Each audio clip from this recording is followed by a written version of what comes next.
rest. And even with the grief, even with, the feeling of loss, I really believe that it is a new beginning. It must be, and it's a beautiful thing to cry. It's a beautiful thing to feel, because sometimes when we go through grief and loss and heartbreak, it can feel like we are numb, and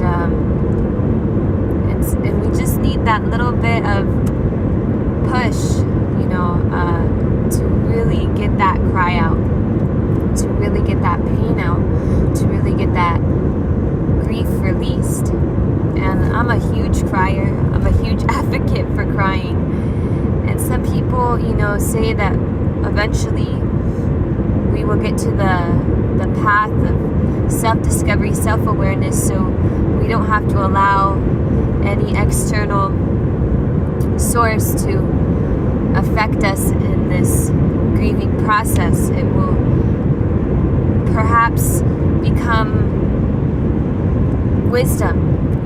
Perhaps the grief will transform instantaneously to knowledge, to wisdom, to intelligence, to motivation, to go within and honor, our prayers being answered. Because whether we can see it or not, perhaps to, fall away or break away from old cycles, or, break away from people that once were close, or, break away from, people who didn't honor you, didn't respect you, didn't see you for all that you are. Perhaps it isn't a prayer being answered, even though at the time it really doesn't feel that way. It feels like so much heaviness in the heart, and we can go through the cycles of being closed and open, and eventually it gets to the point where I'm going through the cycle now where I'll cry and have a good experience of that emotion, so I could let it pass through, and it goes really quickly. Maybe an hour I'll give a really good cry, and then all of a sudden I get these messages and these insights and these feelings, and just staying true and devoted to that trust, staying true and devoted to the sovereignty that is inevitable, that we have to walk in. Sovereignty is a beautiful thing. And the thing with Heyoka, the thing with backwards people, is that we can sometimes lack an identity, so we are able to utilize and see the weaknesses and strengths of each person that we encounter, and try to either clown around and present the weaknesses to people through different demonstration of behavior, or we can demonstrate strength through developing in a friendship and developing relations with certain people. But all in time, we will always see the duality of each person, the duality of each circumstance, the duality of this world, and we have to honor the part of us that is also in that duality. Because for me, I could cry for an hour, and the next hour I could be laughing and laughing and laughing, because we shouldn't take it so serious, right? We shouldn't take ourselves so serious. We shouldn't take that moment that passes so serious. And it is truly a laughable manner, because no matter how people perceive us, how people receive, our presence, there always seems to be one or many people that get upset with the mirror.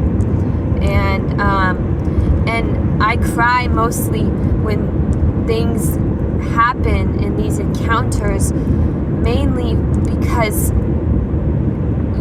people whose heart is closed, they do a really good job at wanting to help close other people's hearts.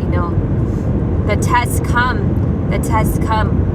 and sometimes those tests are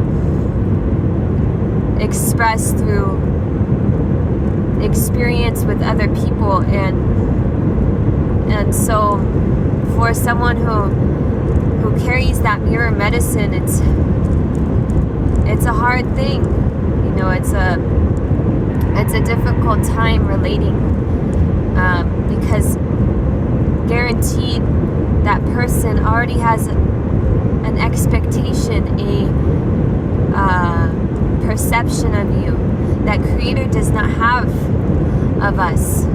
And so when people project their own insecurity, their own fear, their own rejection even that they've experienced in their life, when they project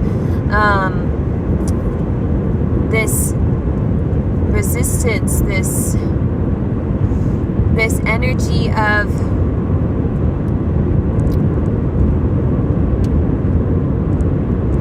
denial, it becomes hard to carry. And so I feel like mirror people choose and pick on a soul level who to help in this life. And it is a heavy burden to carry, you know, to see and to feel to such a depth of what others go through, to the point where they will go, these Heyoka people or these mirror people will go through it with you and say, I know what you've been through, you know, and may the medicine keep us grounded, you know, these things that humble us is medicine. Everything is medicine, so may every circumstance ground us into our being of love, into our experience, our choice in experience, our choice in creation, you know, because it is so backwards when people, you know, have animosity or hold their auric field or their energy field very, very tight and closed within. It goes to the point where we have lack of trust with one another and with themselves, and maybe we shouldn't be so involved. And perhaps when we are involved in other people's story, you know, maybe it's an abandonment of self, and to some degree. And so there's a lot of medicine in karma. There's a lot of medicine with these things that bring the opposite end of duality. And one who is able to face that, to dive into that, to take a very close look at ourselves and be honest with our process, you know. Maybe our intention was pure, but the expression of that intention came on too strong, so people don't know how to take us. That expression of that intention was not left in the silence to create the energy within and with Creator, you know, that prayer, that intention, it only needs to be said once. That prayer, that intention only needs to be related to who matters, and that is the Most High, you know. And nobody else needs to understand your intention. But with action comes responsibility of awareness of other people.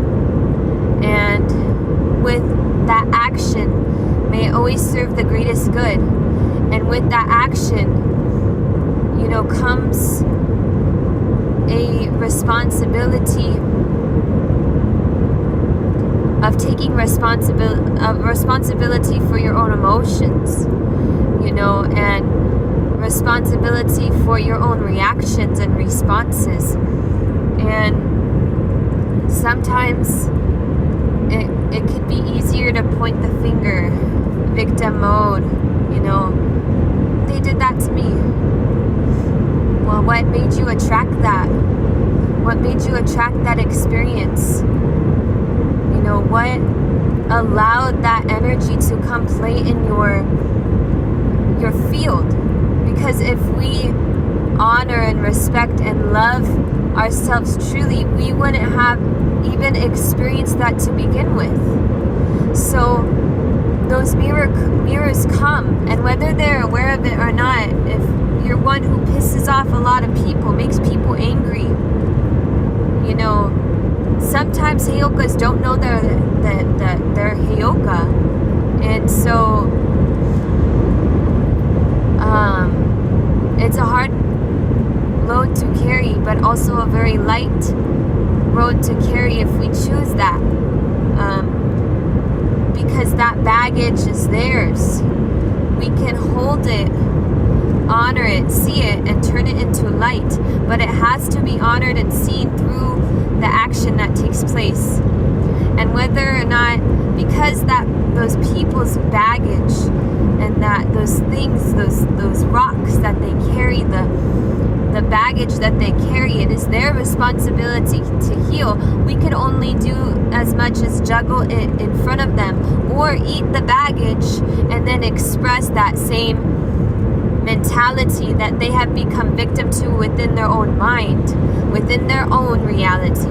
And it's like when we walk with this mirror medicine, it almost like,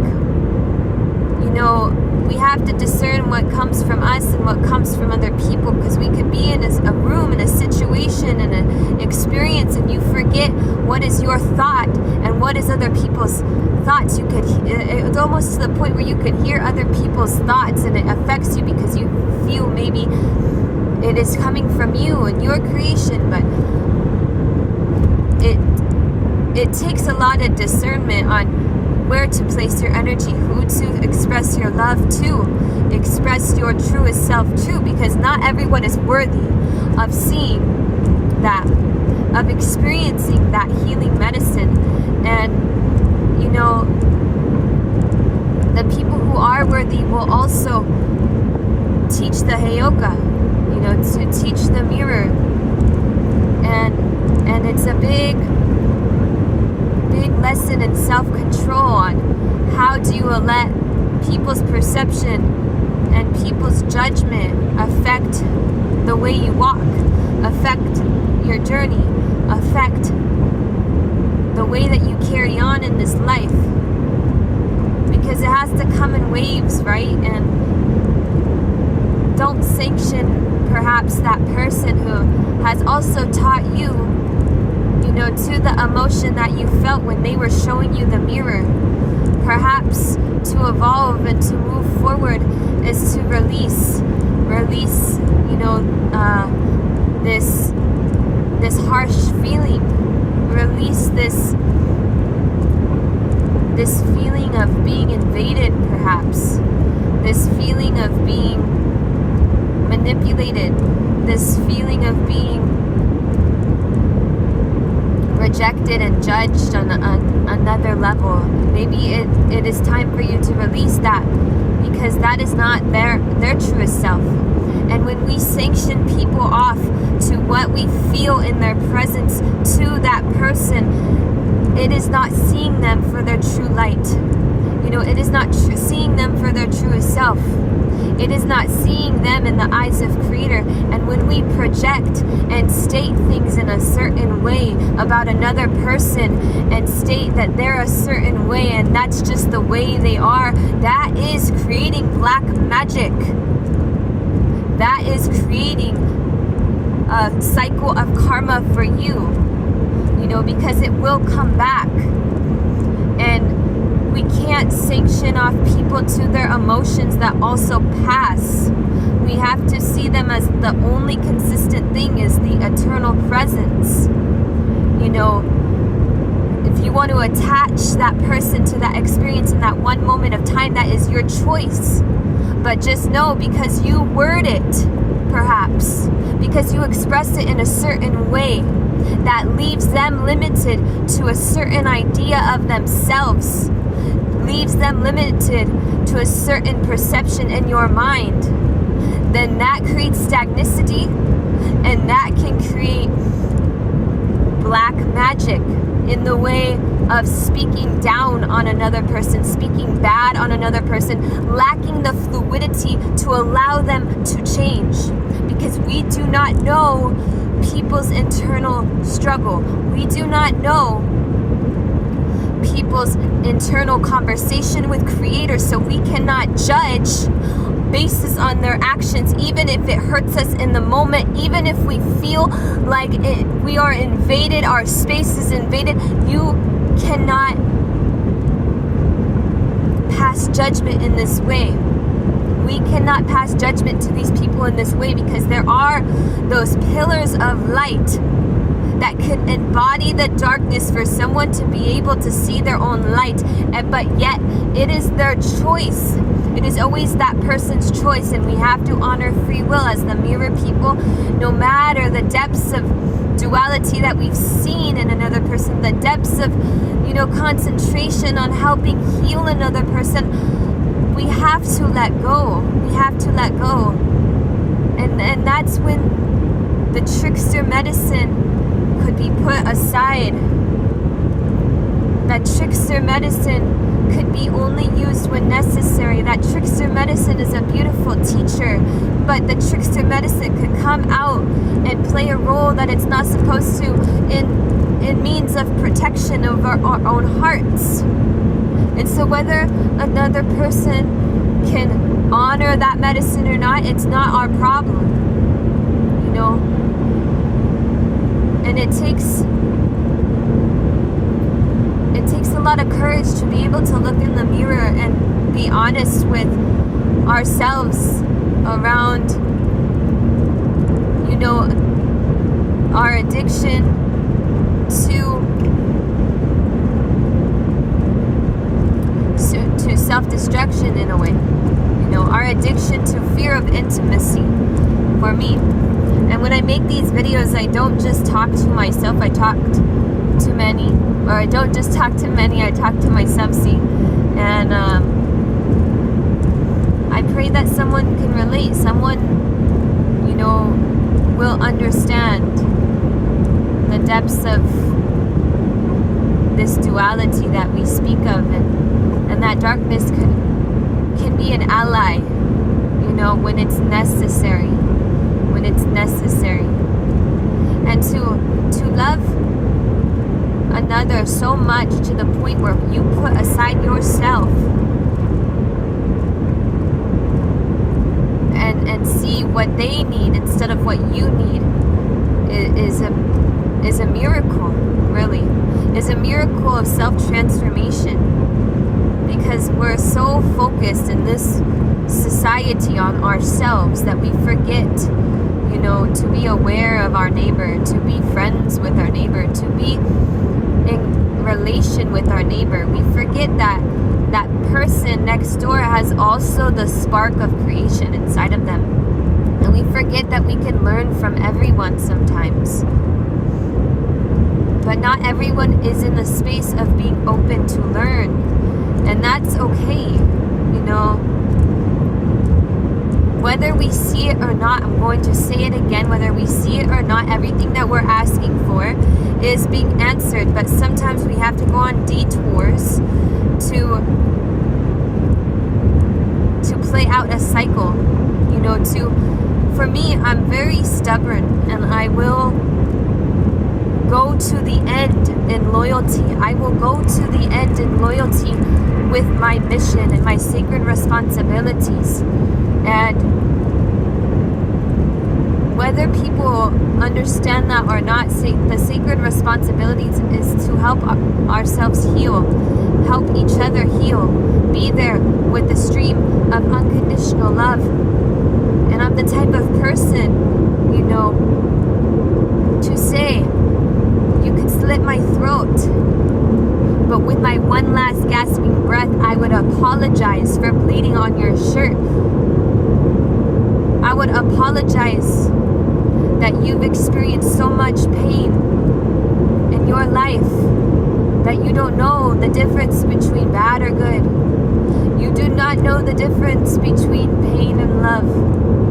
Perhaps I apologize that you had to face these realities of the darkness at such a young age. I apologize that your mother and your father did not love you in the way that you deserved. I apologize that you do not know how to receive this love of God, this love of Creator. And I apologize that you have also abandoned yourself in means of protection. I apologize, I apologize. And I say that with neutrality, not coming from me, embodying all the people that needed to tell you that in the first place.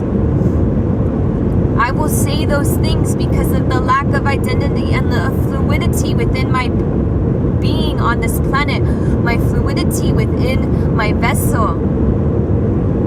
I forget who I am and how to walk. And some people always say, remember who you are. Perhaps I'm nameless. And it is a beautiful medicine, to be able to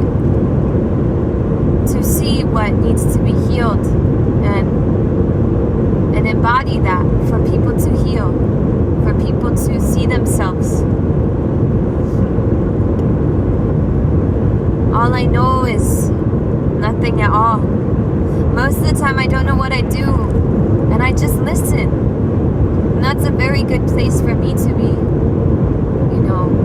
for many. But people always want to know the answers. They want to be the savior. They want to be the knowledge keeper. They want to be the messenger. Well, to be these things, we must be blank. We must be empty, so our cup could be filled with something outside of our own mind and our own thought. There is the divine mind, the divine thought, the divine creation that has to come from a place of being empty, so we can be filled again with the Great Spirit. And so encounters that humble me, empty me, and it becomes clear in the mind. Clarity emerges from these experiences.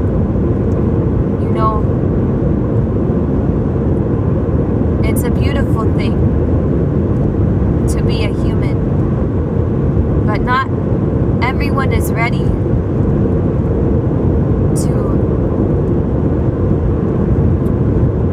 to welcome this medicine, to welcome the Great Spirit within them too. I notice when I go into crowds, people don't know how to interact. I smile, I wave, I have a great time. Not everyone knows how to talk to a mirror because they have lack of depth of that internal work sometimes, and we just have to honor the surface level people, There is that depth that nobody sees behind closed doors, that they only can see themselves of themselves.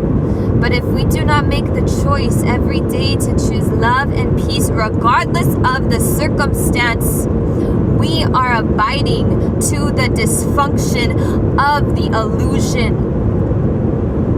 We are abiding to the cycles of stagnicity already present on this earth. We are abiding to this, being complacent. No matter the circumstance, we must keep our hearts open. We must stay innocent. And I laugh at these tests. I welcome these tests. I say thank you to these tests, and I honor the strength I already have. Do not pray for strength, because you will be gifted with circumstances that give you strength and remind you of your strength. So we pray in gratitude for the strength we already have. And everyone is different. Every story is different. Everyone's responsibility on this earth is a different one.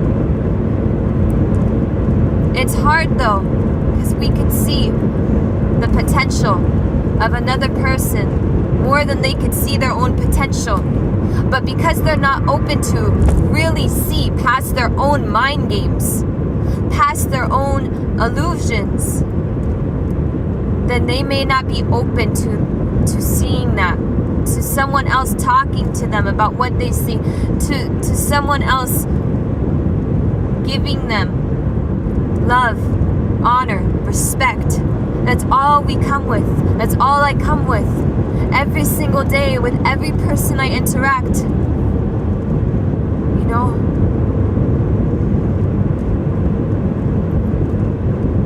So much honor and respect for the human experience. So much honor and respect for the human vessel. More respect than they give themselves. You know? And it makes me sad. It makes me really sad. Because we can't heal other people. They have to heal themselves. We have to honor their free will. We have to honor their free will. They sometimes don't want to see their potential because they don't want to do the work of looking in the mirror. They don't want to do the work of facing their own fear. And that's okay, you know? That's okay. And so it is a time that we're being forced to do that internal work, whether we see it or not. We can act like nothing is happening, that what is happening on this planet, it's just coincidence. It just could be band-aid fixed. It is really, truly time to do the internal work of facing ourselves, loving ourselves, learning about ourselves.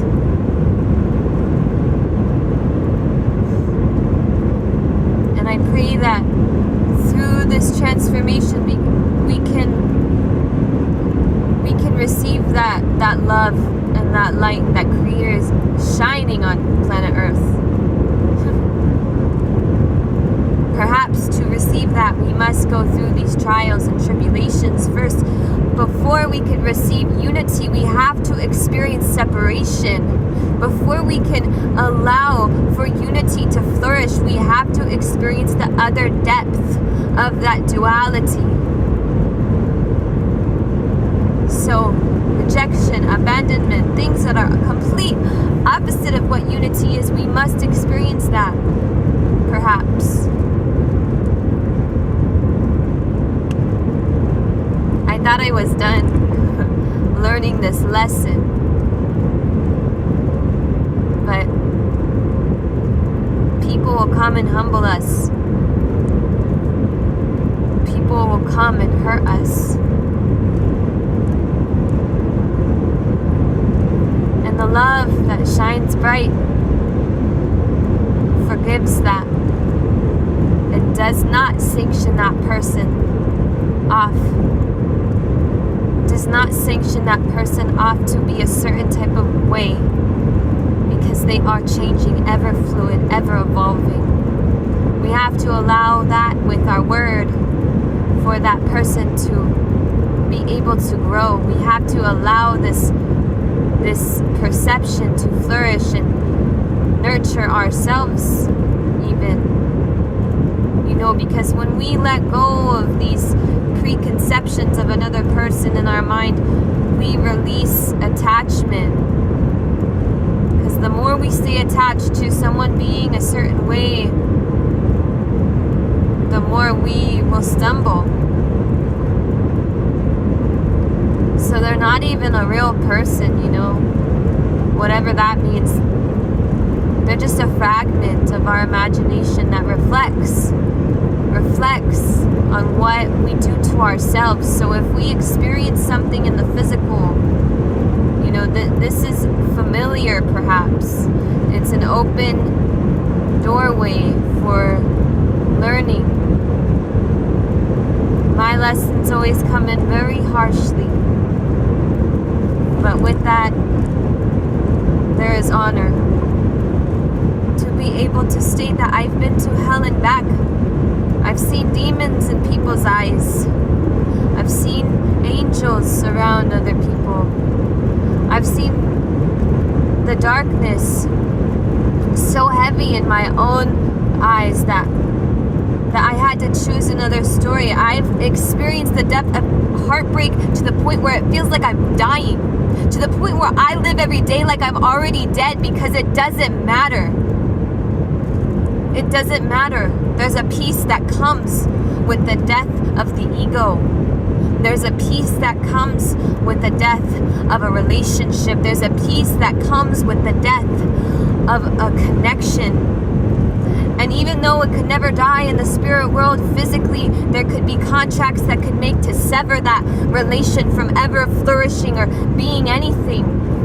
And maybe we did it on purpose, to protect. So destiny is always a protector and a servant to all of humanity. It's a beautiful thing, these boundaries of the creation of illusion, boundaries around our own mind and our own thought patterns, boundaries from people's external views of us, boundaries because, when we're crying, it could be because someone is talking bad about us. We can feel it to that extent. When we get hurt, it may be because another person feels a certain type of way.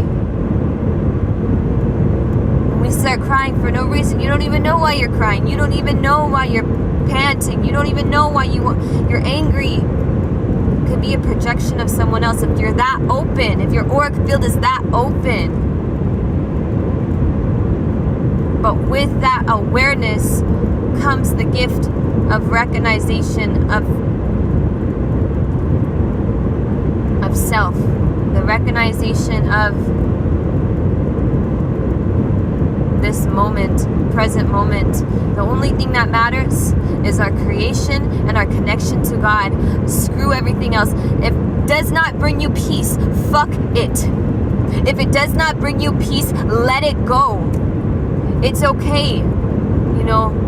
It's okay. It's not your fault. I'm sorry. I forgive you. I love you. I honor you. And I let you go because I honor you that much. And so whoever this is for, whatever goes on,